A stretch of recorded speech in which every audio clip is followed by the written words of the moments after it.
what we're going to do with Megan here is we're going to scan her feet. We have a digital scanner here. It takes 26 measurements per foot, I'm sorry.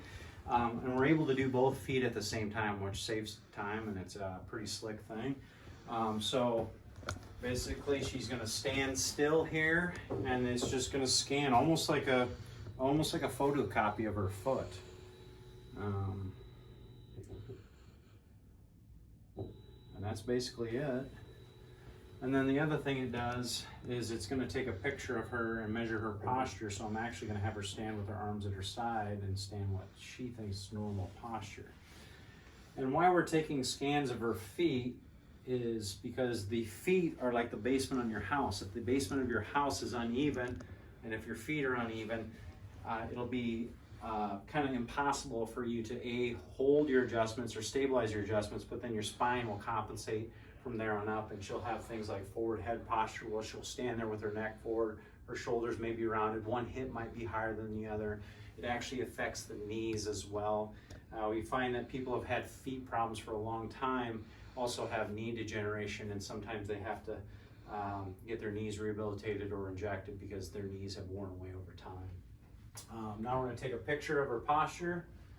It's pretty much as simple as that, and you're done.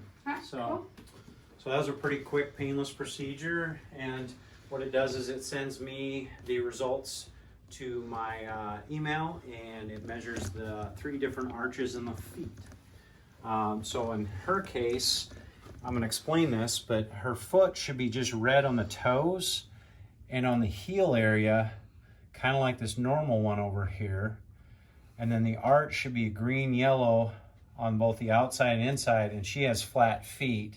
And a lot of times people don't realize that there are 3 arches in the foot, and they'll use this analogy, well, when I walk across the pool deck with my feet wet, I can see I have plenty of arch, I have high arches.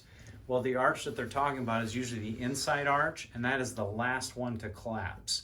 It's usually the outside arch, then the one that goes across called the transverse arch, and then the medial arch, which is the one that they think they have a high arch, and that's always the last one to collapse. So in Megan, on both her feet here, her lateral arch or her outside arch, and then her transverse arches have both collapsed. And she would actually probably be that type of patient that would tell me that they think they have a high arch when indeed she does not. So, and that's basically it. So with Megan, I would recommend some orthotics to help stabilize her feet, which will help her knees and her back, and put a little spring in her step too.